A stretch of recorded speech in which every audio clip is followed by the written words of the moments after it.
Hello folks, it is time for some more hobby nightmares. Hope you're having a wonderful day and things are going well wherever you are in the world, whether it be US, UK, Canada, Australia, wherever you are. Hopefully your week is going well and your life is going well.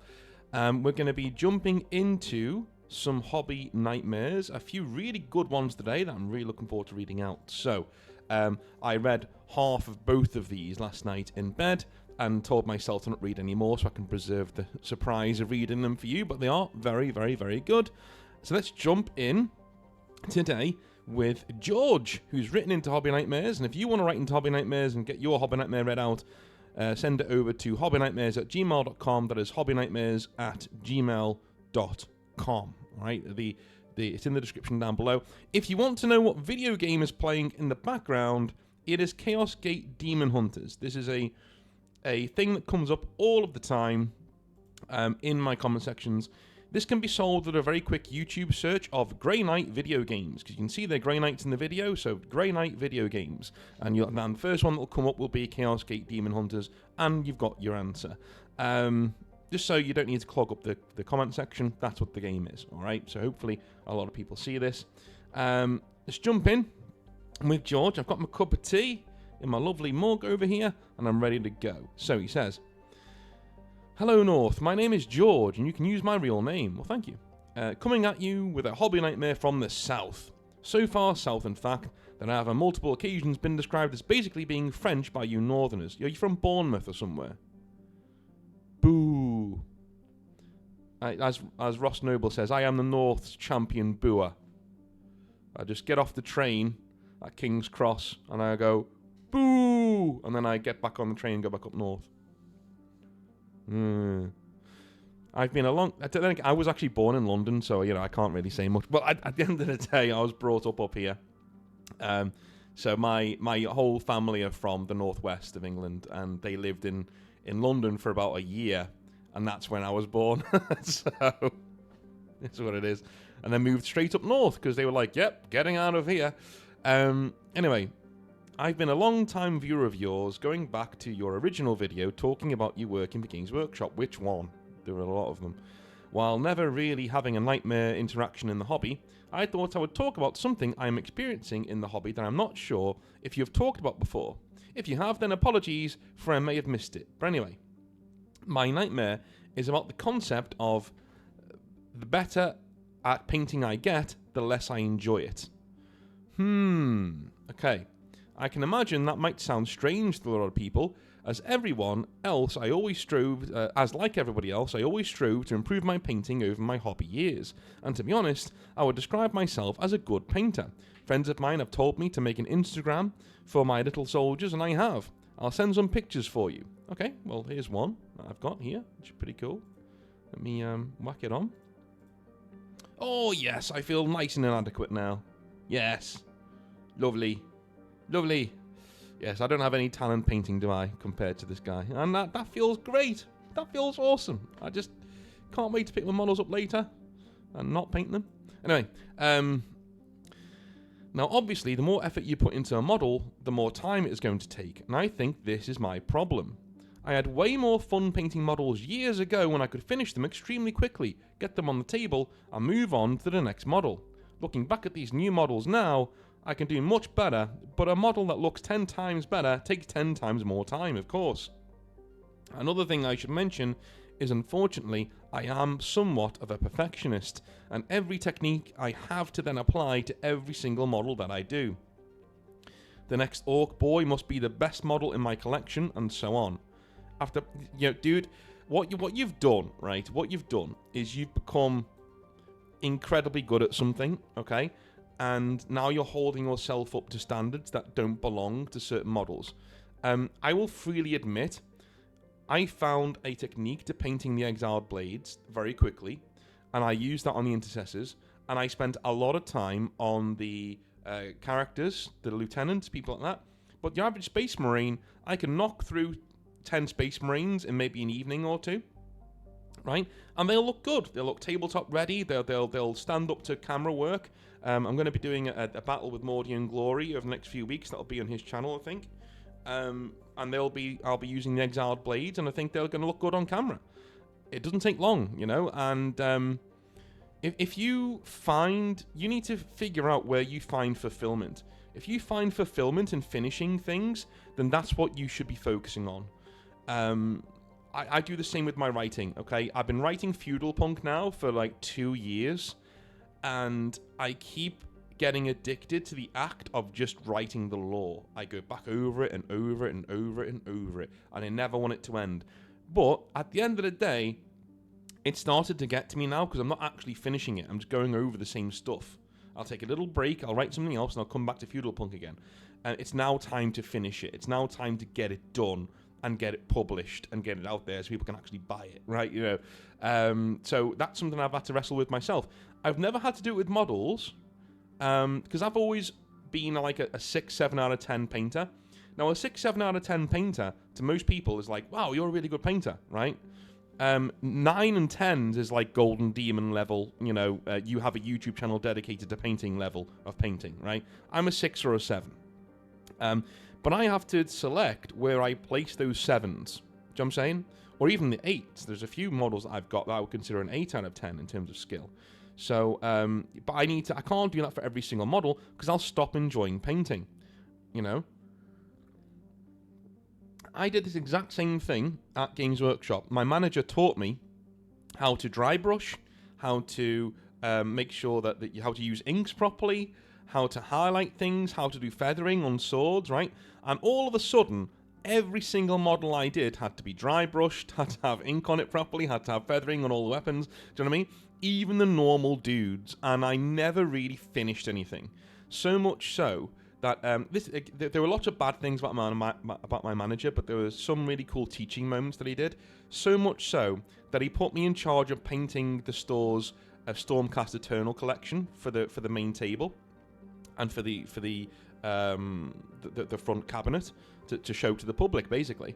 And he said, "Yeah, I want this done in 2 weeks, no excuses." I was like, "What do you mean 2 weeks?" "Yeah, no excuses, man. You've got all the skills. Now do it." And I said, "Well, I can't. Not using all the techniques that you've showed me." He goes, "Well, don't use them then. Cherry pick. Pick the ones that work." And I did. I dry brushed, you know, because they were gold. So I went through Griffin Gold like nobody's business. I put a little bit of Seraphim Sepia on there, you know, touch things up left, right, and centre. Models, not people. And yeah, and they looked really good. And they went in the cabinet, it was fine. And he said, "Yeah, see, you don't need, not everything needs to be perfect." Now the Celestant Prime I asked you to do, you spend a lot of time on that. You know, like a quarter of my 2 weeks I spent on that one model. It's the centerpiece of the Stormcast that are in the actual, you know, the cabinet. So I was forced to learn this. Somebody who's not working in the hobby is not forced to learn it. You know, what you're doing is you've learned all of these techniques, and all of a sudden you're thinking, well, if I don't use them in every single model, then I'm not reaching my potential. Problem is, mate, you don't need to reach your potential. They're your models. Just get them on the table, right? Anyway, after painting the same dude for hours and hours, I start to get a bit sick of the model, and I get the itch to move on to another. This only really applies to infantry models, but I wish I could just get a model to an average state and call it finished. But I just can't do it. I will look at one infantry model and I get annoyed with myself. Now, I know you have mentioned before that if you're not going for a golden demon, then don't be so hard on yourself, and I understand completely. I just have this weird thing where I can't put a model down if I know I can make it better. It will really annoy me, but then I get annoyed at how much time it takes to finish the model. I feel like I'm stuck in a strange place in the hobby at the moment. Have you ever felt anything like this before? I hope this isn't just a me problem. It isn't. As always, I would love to hear your thoughts on the matter. Cheers, North. Yeah, it's not just a you problem, mate. There'll be a lot of hobbyists nodding along at home now going, yep, you know, and there'll be one of them who's like been spending 4 or 5 hours on a Stormcast Eternal or a Space Marine Intercessor or a Tyranid Gaunt, and they'll be like, you know, because everyone's done it at one stage or another. Now, the thing is, okay, it's time to put your big boy pants on and make some big boy decisions. Pick let's say okay, most of these problems can be solved by selecting paint schemes, okay? Painting a silver or iron coloured Space Marine, you can only really do so much to make it look great. Once you've hit that point, adding to it is kind of pointless. That's why I selected that colour scheme, right? It eliminates this feeling, because it's an iron-coloured Space Marine. What else do you want to do? You undercoat it in black, you heavily dry brush the silver on in 2 or 3 coats, you null oil down the recesses to make it look nice and neat, right? Then you do your details and it's done. It's done, right? And there's no way around that, right? The base colour's done and it's finished and you don't need to worry about it anymore, right? Things like even Ultramarines, like you can see Tagurius there that you've got, even Ultramarines, they're blue, so you can highlight the blue. There's always more things you can do, right? With metal colours, there's only so much you can do, and they look great. They look great. Gold, copper, bronze, metal, silver, iron, all of these colours are really easy to do, and really easy to get to a point where you're like, wow, but that looks really cool, and then you move on to the next one, right? I heavily suggest doing metallic colours. That Lord on the horse, right, over there, I bet you didn't spend very long on that gold, did you? Right? You painted the gold on, you Seraphim Sepiaed the parts you wanted to be dark, and then you dry brushed very finely over the edges of it with a Griffin Gold. See? And you will enjoy that. It's all about, when you've got something like what you're doing, it's not about just not doing that anymore. Saying, no, I'm just not going to do this anymore. That's not how it works. You're a perfectionist, right? So use those perfectionist skills on something very, very, very simple. You cut down 3/4 of the work. Okay? For God's sake, stay away from white. Stay away from black. Okay? Because you're going to be there forever. Collect some Grey Knights. I'm serious. Or Grey Knights, or Iron Warriors, or anything silver. Custodes. Dude, get yourself a box of Custodes, right, and paint them in gold or silver, and see how quickly you go through that box. You'll get it done in an evening or two, and you finished something. You're like, oh, I finished something. Look at that, right? Okay. Even if you get Tyranids, man, even Tyranids, you can. There are so many ways to cheat and get really amazing colours now on Tyranids and things like that, just by contrast paint and dry brushing. Not every single model needs to be a working masterpiece. Now, I will say this: unless you're a freak of nature, which it sounds like you're not, if you're spending hours and hours and hours and hours on your battle line units, you're doing the hobby wrong. I'm sorry. A lot of people are going to be triggered by that. But unless you are an insane person who doesn't have a job, whose job is doing this hobby, spending that amount of time on a battle line unit is insanity, and you're driving yourself insane, and you're doing the hobby wrong. Literally. Okay? Knock your battle line units out. Make sure they look cool, and you take away 90% of your work by choosing a decent colour scheme. One that can be done very quickly and looks cool. Right? That's all you need to do. That's your main colour scheme. Paint it very quickly and it looks cool. That's it. Don't need to do anything else. Okay? I'm going to try and find my my own dudes, my own Exile Blades, because I did a really cool turning showcase of a squad the other week. I say the other week, quite a while ago. No, it's not there anywhere. Okay, I'll have to find it. But anyway, my point being is that I'm not the kind of guy who will stand there for ages and just, you know, obsess over his models.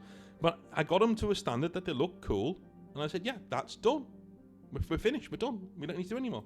So that's what you should do. All right? Pick a decent colour scheme. Stop beating yourself up, and do that colour scheme. All right? And if push comes to shove, remember what I told you. If you're spending several hours on a single battle line unit, you're doing it wrong. If you ever want to play this game, you're doing it wrong. Okay? You've got a life, you've got a job. I'm sorry. When it starts to affect your mental health, you're doing it wrong. It's one of the only times I'll ever say this about the hobby. Because I genuinely believe there's no real wrong way to do it. One of the only wrong ways to do it is if it starts negatively affecting your own mental health. Once it does that, tell it to piss off. And do it another way. Alright? I'm serious. Okay? Alright, moving on. Next hobby nightmare is from John. How's it going, John? How's it going, man? He says, Hi, North. I love the content. Peace and love to you and yours. Thank you very much, mate. All the names in this story have been changed. Okay. I've got a 2-part hobby nightmare here for you, where the first part details my experience joining the hobby, written from my perspective at the time. The second part will be something of a self-confession, where on reflection, I look back on my own actions and I realised I had a big part to play in the nightmare. Okay. I joined the hobby, before I start, I've been told not to mute myself anymore, so I'm going to try not to. You shouldn't have heard a gulp there, for a very nice cup of tea of Yorkshire tea. I've started as a little pre-winter treat, putting 2 tea bags in here. Yes. It's an Englishman's version of putting a nice warm pair of slippers on. Moving on. So, I joined the hobby in 10th edition. For years, I grew up walking past Warhammer stores feeling like there was a magnet in my head pulling me towards them, but never shook off the stigma to actually go inside. Plus, I never had anyone to show me what it actually was. Many years go by, and after meeting my future fiancée, I decided to go inside one of these stores whilst we were out shopping together. There's something about meeting a good woman that gives you a sense of ease in life. So with a confident stride, I walked into the plastic toy shop. Dude, that's true. That's true. If you've got a good-looking woman on your arm who is supportive and brings no stress to your life, you know, it really does just... You do things and you no longer care what people think. You're like, yeah, I'm going to go to that Games Workshop store. You know? Well, why do I care? I've got a gorgeous woman on my arm. Like, I'm winning. Like, shut up. Like, of course I'm going to go to the Games Workshop store. You know, it happens. You know, like I was in a part of for a long time, like 10, 15 years maybe, my life was stalling. I was like a plant that would never really grow. You know, it's a nice guy to be around, but I'd never really grow or do anything. It took a woman coming along and spending that time with me and going, just pouring water on me with patience. You know, just a bit more water, and now things are going really well, right? Touch wood. You know, the house is great, the cats are great, the daughter's great. Why did I put the cat before my daughter? Oh my god, that's so wrong. Anyway, you know, everyone's great, everyone's grand, and you know, I went round to my mum's a few weeks ago because my sister's having a baby, and she turned around and she said, "Look, I've always loved you and I've always been proud of you, right? But after your grandpa's funeral, like I've never been more proud of who you are, of the kind of man you are." Like I was like, wow, because my mum does not say stuff like that. So like, you know, and that's with the influence of it. It's me as well. Don't get me wrong, but it's the influence of a good woman. It's the influence of a good woman who puts in the time, puts in the effort, and now she's reaping the rewards.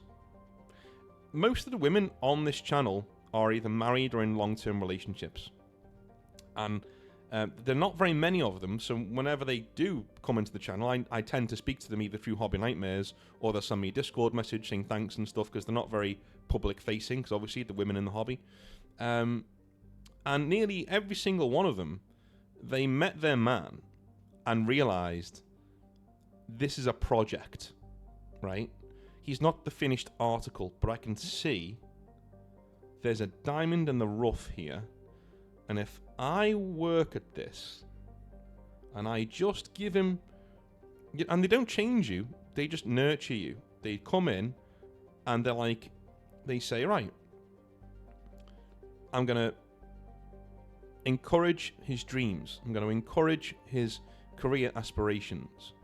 I'm going to give him a break when he's tired, you know? I'm going to encourage him when he falls over and he doesn't quite know what to do. Because this is my meal ticket. Like, that's true. Now, even if they work, even if the woman works, they're going to look at you and go, you're the man. So, yeah, you might work just as hard as her, get paid the same amount, but when that burglar comes into the house, you're the one standing there in front of the knife. So, you know, this is what it is. So they treat you, they treat their men as like a project. And after a year or two, sometimes less, sometimes it happens very quickly. Sometimes all a man needed was for a good woman with a nice pair to just believe in him. That's quite a lot of the time. That's all that matters. Because every red-blooded male I've ever known, most of the decisions they make in life is to impress a pretty woman. It's just, I wish it wasn't that way, but it is. We've evolved that way. It's just how we are, right? So most of the men I know, and it's heartbreaking actually, because I've got a few very good friends who have been single for a long time, and their jobs are going well, they're financially stable, they're really lovely guys, but they don't have that companionship. And it's the one thing that's stopping their lives from just taking off, right? And this is why I don't subscribe to the black pill stuff, because I just say, well, don't be a coward. It's cowardly. It's knavish. It's knavish. What, you're just gonna give up? Nah, it's knavish, right? That's scrote behaviour. Don't be a little scrote. Don't be. Oh, the game is rigged, so I'm going to sit here in my room and jerk off to Overwatch. Well, you know, please don't do that, okay? Please don't do that, because they're out there, dude. They're out there. I've seen some ugly-looking dudes with some decent-looking women in my time. You know where they meet them? At the hobby store, at the bar, just around. Because they go out and they haven't given up. They never gave up. They went, one day I'll find one who's good for me, and it'll be fine. You know. I had one mate who went to bloody it wasn't the Philippines. It was Thailand, Philippines, somewhere around there. Went there, came back, had this gorgeous Asian girl on his arm who just nurtured him. We were just like, this is my guy, this is my project. So she just nurtured him. She just made sure that the house was in good order. She supported him in all of his hobbies and his needs and what he wanted to do in life. You know, he went on to be not a graphic designer. What did he do? Something to do with computers. You know, I've not spoken to him in ages. But yeah, all he needed was that one person to come in and just believe in him. You know, men, we build castles, we build families, we build safe spaces for the people around us. That's what you're meant to do as a man. Sorry if no one's ever told you that, but that's what you're meant to do. And when we get someone who chooses us and they say, I know you're not there now, but I know you're going to get there, so I'm getting in. I'm investing, you know what I mean? Like this, she's like, I'm all in, I'm investing in this business that is you. And I know you're going to get there. I know you're going to protect me. I know you're going to protect our future children. Dude, if you tell a man that, he will break his fucking back for you. He will absolutely, he'll be like, I'll go to bat for this. Like, he'll throw himself into it. A lot of dudes, me just saying that, got goosebumps. I'm telling you now, listening to this, a lot of dudes, my voice, my male voice saying that, they got goosebumps, right? There's a very good reason why when people see a gorgeous woman, they say, I'd go to war for that. There's a reason why men say that. I'm just saying. So, yeah, if you are that lady out there and you do find a guy that you like who, you know, is a project, invest. Do your research, like an actual investment. Do your research, go on a few dates. But if you get that feeling of, okay, this is it, he knows his stuff, and I can see where he's going in life. He's not there yet. He's working in a bar, but yeah, he wants to go into graphic design, or he wants to go into IT, and he's got all these plans. Yeah, this is the guy for me, right? Or he wants to go in the police, or he wants to, I don't know what he wants to do. You know, but he's got plans. He's got a life. He's building it. Invest. Get in there, right? Anyway, that was a nice little tangent, wasn't it? Nice little hopeful tangent. Hope Core North. I'd like to do that. I'd like to get a compilation of Hope Core that we've said over the years. Anyway, looking around, I head straight to the most manliest faction I can see and pick up a box of Grey Knight Terminators. Good lad. How magnificent they looked, displaying their Giga Chad loins with their squatty poses. The staff were lovely, recommending paints and steering me away from the over-expensive pro brushes. Good on them. I took home the box, built and painted them. Image 1. Alright, let's go. Let's look at this first image. Cool, man. Yeah, excellent. I think this looks good. In fact, these look really good. Dude, for the first time? Piss off. First time? Serious? Well done.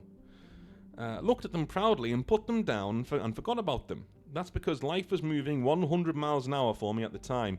You see, I was in the middle of buying a house, planning a wedding, and I just got the news we were expecting a baby. No time for toy soldiers because I'm all in, as they say in poker. Yep. On a quick side note, I'll confess I was extremely lonely for several years before this, suffering from that self-deletion idea you spoke about before. But I kept my foot to the ground at work and continued to save money with the dream of building a family in my distant horizon. And boy, am I glad I stuck with it. Keep grinding, lads. Dreams are forged, not given to us. Yeah, that's a nice way of looking at it. Once we'd settled down, a friend of mine reached out to me about the video game Space Marine 2. Let's call him Timmy. We got talking about the tabletop game, and before I knew it, I was invited to join a group of guys who all play the game. I excitedly bought 2 Grey Knight combat patrols along with a couple of characters, those being Grandmaster Voldus and Drago. What an awful model to build, by the way. I know, yeah. I know. That's why I changed him. I've got my own Drago now. And I got to building and painting the infantry models religiously for a couple of weeks. I turned up for my first tutorial game. 1,000 points, I think. No secondary cards, just primary objective markers. And I was lent an Armiger Warglaive to fill up my points. My friend Timmy was playing as Black Templars, and I've been playing games here and there for about a year. Supervising us was a far more experienced player called Bruce. He had all the terrain, multiple armies, a 3D printer, and understood the rules better than anybody else in the group. In preparation for the game, I had written down all my unit stats, rules, and abilities before turning up, and I studied them as much as I could to show that I genuinely cared about joining the hobby in earnest. The models were painted as well as I could possibly achieve, which I thought would show I am as passionate about the hobby as they are. Nothing wrong with that. It's worth noting that as a person, I'm anxious and eager to please people. Friends have never been a constant in my life, so I do my best to be friendly and enthusiastic, but like sand passing through my fingers, it just didn't seem to catch. That's the worst, man. That's the worst. Yeah. I hate that. I hate it when decent dudes, you know, they never seem to get a break. It never seems to catch, as he says, even though there's nice people. So, one thing I will say, I'm very good at picking up off vibes, and I've met a lot of nice people, perfectly nice people in this hobby that have given me the creeps. You know, and it's not their fault. It's just how they are, and I've just gone, there's something missing here. Like, it's almost like they're talking to me like they've just, you know, murdered somebody or someone. You know, like they've just done a really serious crime and turned up to the hobby store, and now they're talking, trying to be nice. I was like, yeah, they're nice guys, but it's that feeling of like, you know, it happens a lot. So when somebody always says that to me, like what you just said there, it never seems to catch. I always think, are you one of those guys who acts that way? It's not your fault. I'm genuinely curious.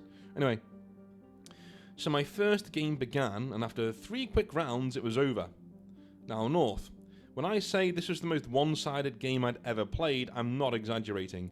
One of us just got slapped around the board like they didn't stand a chance, and the other one was a bit surprised what was going on. And I was the surprised one. And before anybody says it, it wasn't that Timmy went easy on me or that I had godly rolls. The opposite, in fact, as I had some terrible rolls on turn 1. As a short summary, Voldus and his Terminator squad secured the left-hand objective, blocking Timmy's teleport beacon to deep strike. Voldus buffed their defensive profile and consequently held it for the rest of the game. He deep struck my home objective with Terminators, where my stationed librarian threw some mortal wounds at them, killing a model. Then I used an ability called Mists of Deimos to teleport away before he could charge. Now, he didn't have enough movement to secure the objective, and the Terminators were basically stranded in no man's land. My Armiger was carefully positioned on the lip of the right-hand objective, and by doing so got multiple rounds of shooting to destroy his approaching Brutalis Dreadnought before it got into combat. And Drago, with a squad of Terminators, deep struck his own objective, leaving nothing alive. It ended, and everybody watching the game was shocked, including me. Mate, you just played a good game. You just played a good Grey Knights game. Now, Grey Knights shouldn't play that way in 10th edition, don't get me wrong, but you just played a good game. This wasn't overpowered or anything. We played another game where a few of my Grey Knights paired with Timmy's Black Templars force against Bruce's Orc army. Bruce places a really fun horde of beast snagger boys, mega knobs and looter shooters on the board, which charges headfirst into our stationed units. No objective markers, just good old head bashing of the armies. We win that game as well. Yay, I think I'm getting into this. Afterwards, we would go on to look at a table at Warhammer World large enough for a 2v2. To book a table, at Warhammer World large enough for a 2v2.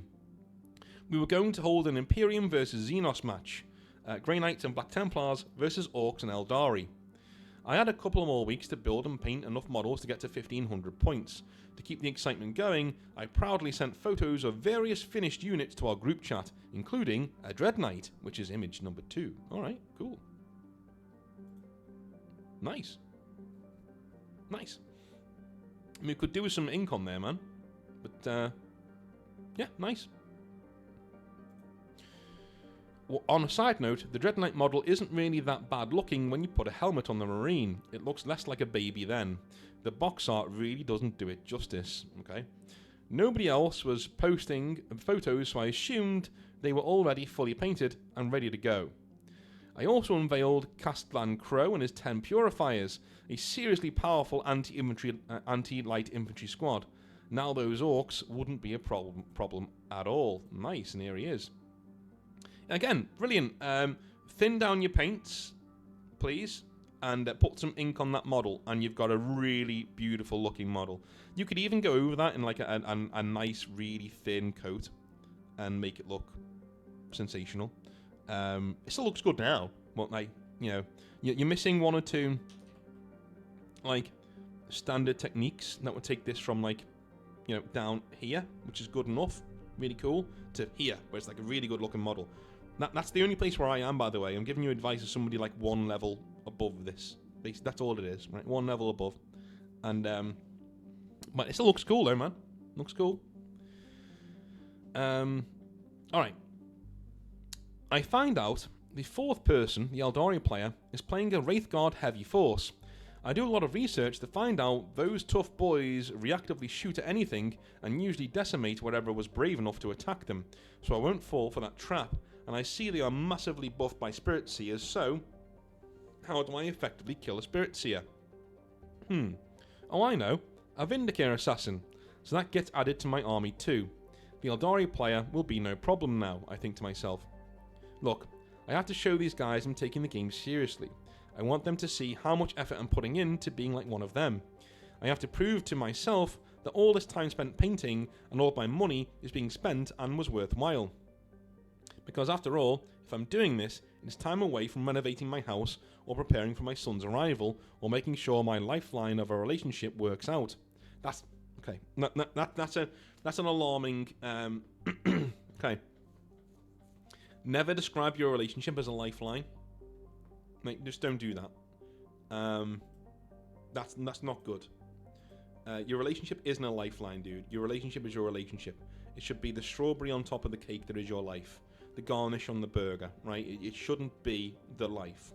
That is Danger Will Robinson. Okay, that's what we're doing there. So be careful there. Number 2. Okay. I know this sounds trite, But the only question you have to ask whether this hobby is worth it or not is, did I have a good time today? If the answer is yes, congratulations, the hobby is worth it for you. If the answer is no, then maybe you either need to look at changing something or stepping away from the hobby. That's it. That's the equation. That's the algorithm. That's it. Okay? Anything else is noise. So all the stuff you're talking about is noise. Well, I spent all this money, I spent all this time. Yeah, it's a hobby. It's a hobby. No matter what you do, you're spending money and time. It's a hobby, dude. The only thing you need to concern yourself with, am I having a good time? If the answer is yes, throw everything else out. If the answer is no, then examine it. What went wrong? How can I improve the good time I'm having? Is this hobby even for me? Once you've answered those questions, make changes accordingly or leave the hobby. There you go. Anyway, I have to make this work even if I'll feel like I'm letting myself down. Again, you're putting way too much pressure on this dude. So the day before the game day comes around, I know all the likely enemies I might face, which of my units should target theirs, which stratagems I should use and save command points for, and then a spanner gets thrown in the works. I get told by Timmy that Bruce, the experienced orc player, is bringing Adeptus Custodes instead of orcs. What? I haven't prepped for this. Elite infantry, dreadnought, a grav tank. I've just spent multiple weeks refining and painting a carefully curated list, and now this happens? What? It's supposed to be a Xenos versus Imperium battle anyway. It doesn't make sense. Okay, dude, you're way too highly strung. You need to just play the game and get battered then. Let's have fun. Dude, you're Grey Knights. You eat Custodes for breakfast. So I'm just kidding. Maybe this was a cunning plan to mislead me, or just as bad, maybe Bruce saw my updates to the group chat, and after seeing Purifiers decided his chances were best if he used Custodes against my Grey Knights. Alright, calm down.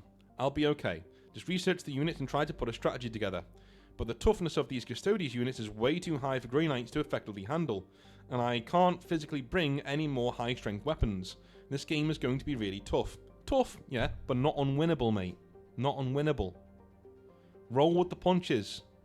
No plan survives contact with the enemy. You know this. Game day arrives. I drive us over to Nottingham. We excitedly enter the building, and after looking around at some of the displays, we set up for the game. The mission rule was decided. I didn't see the card pull. It's the one that makes re-rolling dice cost 2 command points. It seems painful to Grey Knights if I want to re-roll a charge, but I'm sure Bruce wouldn't pick one that suits just him, right? We deploy, and I place my Vindicare sniper on top of a mountain feature. Then I find out that the Eldario player has some Scorpions that can deploy anywhere in no man's land, so they set up as close to the Vindicare as possible. They go on to squish him in the first turn. A spicy gotcha, if ever there was one. We draw secondaries again, and I don't see the cards being shuffled in front of me or picked randomly. When it comes to our turn to pick them, I ask Bruce if he minds shuffling and picking randomly. He says, "No, it's just a deck, draw the top 2. This feels a bit weird, but in the heat of the moment and the excitement of the game buzzing in my head, I do as I'm told. Destroy units on objectives and bring it down. Kill a monster or vehicle. Oh dear. Completely unachievable cards on turn 1. Yeah, this is what I hate about 40k. Game over.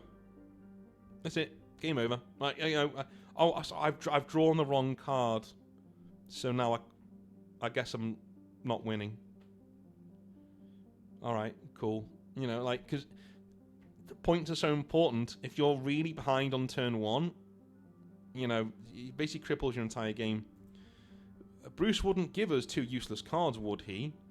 No, this is probably just bad luck. It happens. They take the first turn. The Vindicare, of course, gets put down. Another squad of Scorpions collects secondary points in the corner for them.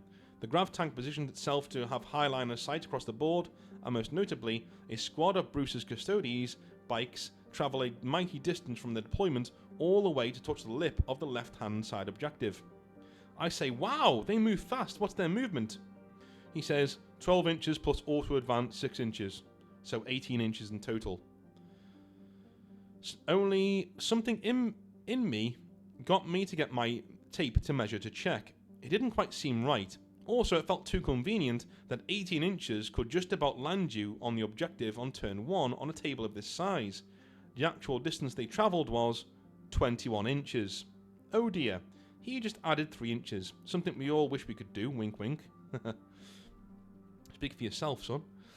Now, I don't like conflict, but I would have stood my ground on this one and made the other 2 players aware if I had to. But Bruce, maybe feeling a little embarrassed, quickly apologised and moved them back. So I just gave him an approving nod, and we continued the game without the others knowing what had happened. After all, we're there to have a great time in the glorious temple of Warhammer itself. North. I know there's a chance you might say, pack up your models and walk away, but this is my... No, because everything you've done up until now has a plausible explanation, right? Bad luck. It is what it is. You pick those... he changed to a Custodes, you pick those cards, they pick their cards... Do you know what I mean? It's just bad luck. Now, don't get me wrong, it might come up that this guy's a bit of a cheater. But right now, no, don't pack up your models, because this stuff happens. It's 40k. It's not a very good game. So, like, it is what it is. But this is my 3rd game, my 3rd ever game, with the only people I've ever known to openly declare their love for the hobby. After all this effort and money, I'm dying to have a great game. Completely understandable. Later on in the game, our home objective gets deep struck and charged by a beefy squad of custodian wardens led by a character. This is a serious threat. Timmy has his Brutalis dreadnought nearby and a transport with marines in it. I have Crow with 10 Purifier marines nearby, so we both agree to go and take it back together. But as I'm talking with the Eldari player on the other side of the board, Bruce is convincing Timmy to keep moving up the board and ignore the custodian wardens. I say, whoa, hold on a minute. We've got a solid plan and can definitely take him. Especially considering my strike squad already softened him up on approach. They had fights first with the Brotherhood captain when he charged. Had Timmy listened to Bruce, things could have gone pretty bad for us. Yeah, this Bruce does seem like a bit of a... Yeah. Remember the Eldari player's Wraith squad? 20 times Wraith guards with 2 Spirit Seers? Well, he had them all bunched up in the middle of the board and needed to travel in between a smallish gap in between 2 terrain pieces to get over to the middle objective. Taking a chance, I teleported Voldus and his Terminators 9 inches in front of them, skipped the shooting phase to not trigger the reactive shooting, and they tried to make the daring 9-inch charge roll. And then I tried to make the daring 9-inch charge roll. I rolled an 11. Get in there, lads. So like the warriors of 300 Spartans at the Battle of Thermopylae, Voldus and the Terminators stood strong, killing the Spirit Seer with precision and a few Wraith Guards, but most importantly, rendering that Eldari blob immobile and unable to shoot anything for the rest of the game. Meanwhile, we kill the Custodian squad on our home objective as planned, retaking that objective marker. At the round 2 or 3 mark, we discussed points for painted models. Timmy's Black Templars were definitely battle-ready standard, and after the blood, sweat and tears poured into my models, I wasn't going to let those points go down the drain for no reason. But when I looked over at the other side of the board, the Eldari models were mostly unpainted. They were just primed grey with the occasional unit having a dash of red or green. Bruce's Custodes were just primed with Retributor armour gold. His Orcs were painted excellently, by the way, which he swapped out for his Custodes. There was a clear difference in effort on both sides. Bruce didn't want to accept the points for painting, but I felt differently. The people listening to this will split opinions on this topic. Okay, I've got 2 opinions. The first one, if it was pre-agreed that there would be points giving out for painted models, I'd stick to it. It's not my fault you swapped your army out for Orcs to try and get an advantage over my Grey Knights. So no, you're not getting any painted points. We are getting painted points. Simple as. And this would be a point where I would actually, be like, listen, I'll be even playing this game then, because we agreed to these rules, okay? You elected not to follow them and to let that rule slide and to not get points for this. I elected to follow it and get points for it. And we agreed it would be a part of the game. If we're just going to change the rules willy-nilly, we may as well pick up this rule book and throw her in the fucking bin and just sit here playing D&D instead or something. Because... or what are we doing here? Okay? You can't just change the rules because they don't suit you now. Okay? That's my opinion number 1. My opinion number 2, and I would die on that hill, by the way. My opinion number 2 is if you didn't agree on this rule and you brought it in because it's at Warhammer World, I think you're on shaky ground. Because it looks like you're trying to get points from something that wasn't agreed beforehand. Do you know what I'm saying? So that's my opinion on it. Anyway, that's my opinion. Towards the end of the game, there was a moment when I deep struck their home objective with Drago, making another mighty 9-inch charge. Bruce then charged Drago on his turn, not dealing the damage he wanted, and then the Eldari player charged it after that damage had been calculated.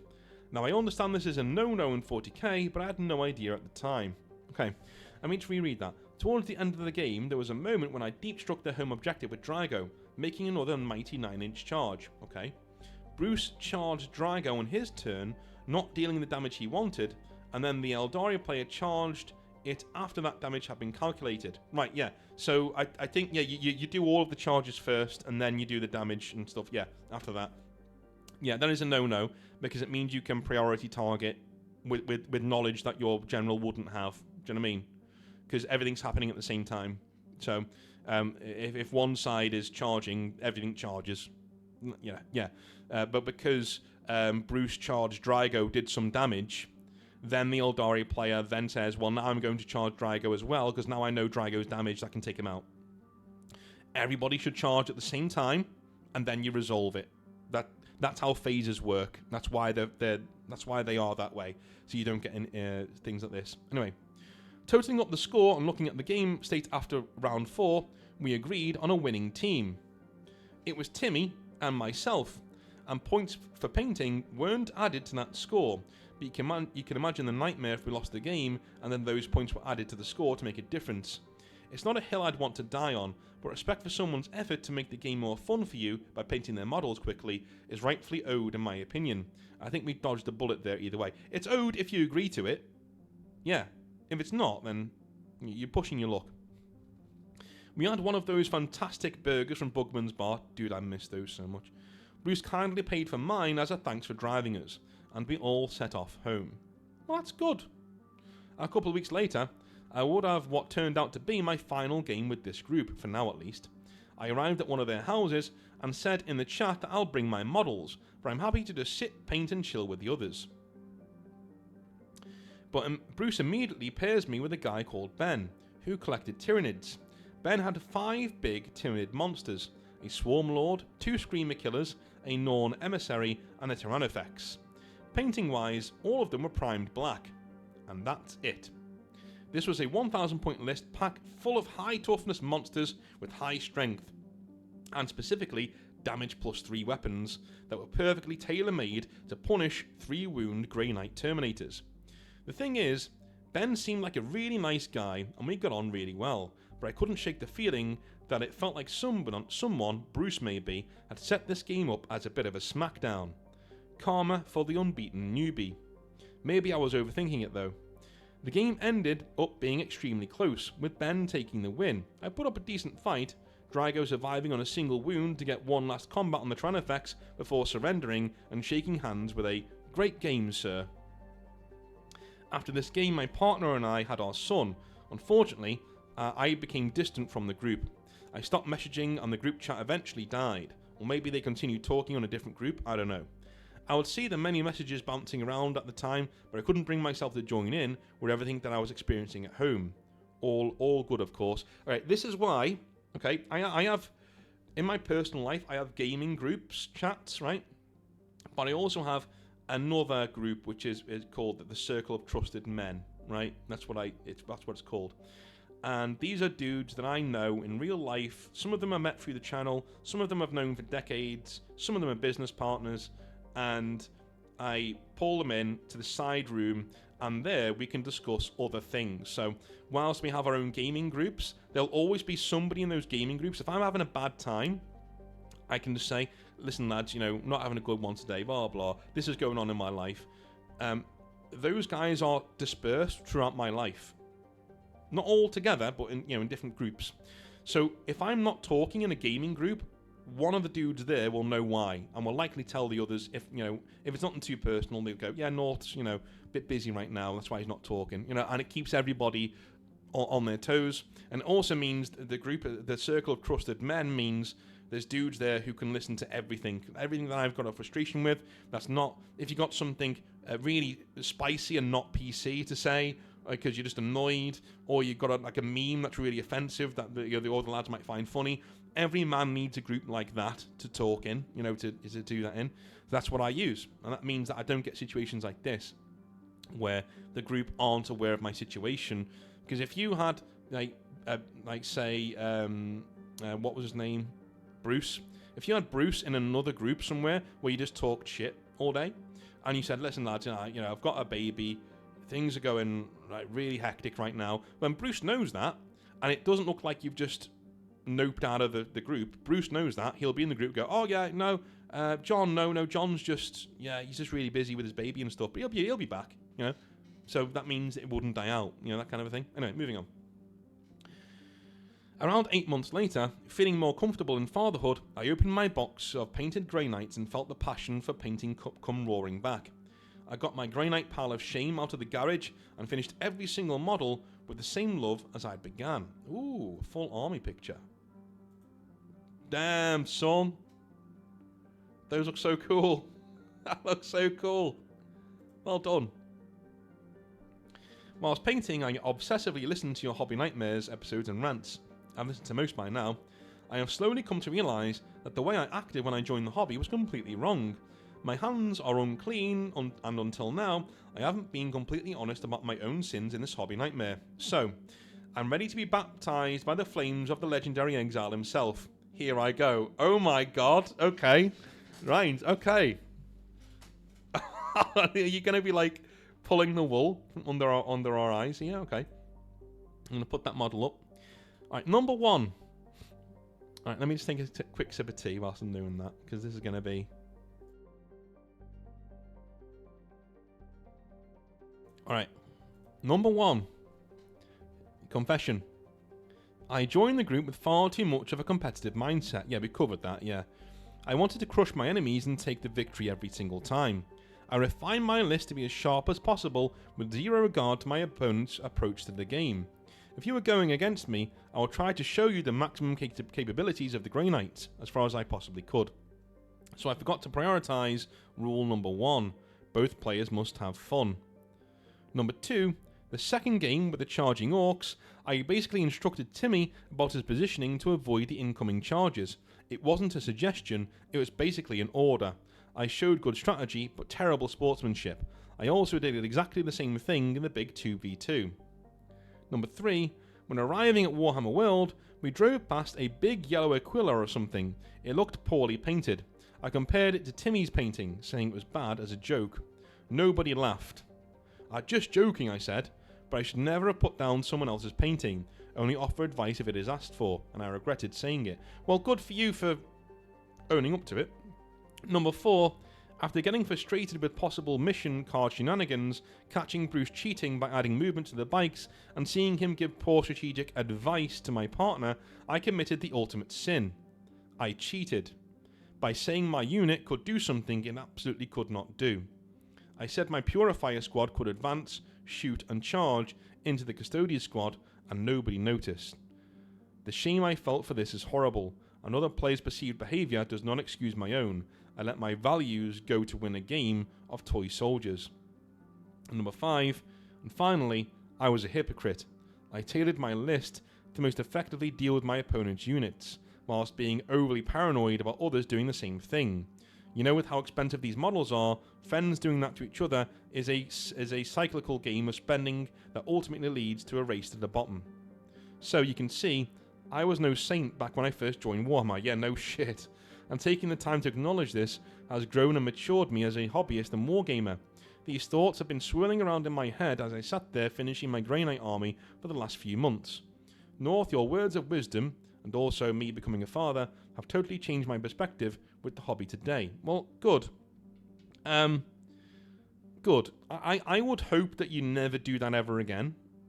I'm not going to have a go at you because you're having a go at yourself. That's fine. But never, ever, ever do that shit again. Don't cheat at a game of toy soldiers. You have other things going on in your life that are actually worth a shit, right? So you see, okay, my most recent game of Warhammer was with my brother, who, ironically, decided to start collecting Adeptus Custodes. For that game, I tailored my list to be as squishy and fun to play against as possible, to foster his love for the hobby. I focused on the narrative fun of the battle and got into character. I also bought, built and painted a Telemon Heavy Dreadnought proxy to expand his collection, which is on the screen right now. Elsewhere, I've started to collect Skaven, for Age of Sigmar, and effectively pick up whatever I think is most cool to look at. I've given models and paints away for free to family members to encourage them to pick up the hobby for themselves. I hope to become one of those legendary hobby dads people fondly refer to. I plan to reach out to the group and apologise for being a bit of a spike overall competitive player, once I have built an awesome hobby space in my garage for us all to use. I hope you enjoyed reading. Thanks again, North. All the best, John. Well, cheers, mate. And yeah, you are definitely on the right track. You're on the right track. I would say don't ever cheat again. And then, it's not worth it, dude. It's so cringe, man, in the game of toy soldiers. Don't do it. Good on you for admitting it. Good on you for wanting to go back to your dudes and to get them involved in your hobby again. Completely agree with that. I think you should do that. And, be that good hobby dad. Be the glue, man. Be the glue. It's worth it. It's absolutely worth it. Anyway, that is Hobby Nightmares for today. I hope you have a wonderful, wonderful rest of your day. I'll speak to you tomorrow with some more 40k rantage, where we're going to be discussing where Games Workshop go from here and over the next 10 to 15 years, what the company's going to look like. Very interesting stuff. And I'll be back on Friday with some more Hobby Nightmares. All right, have a good one. Bye now.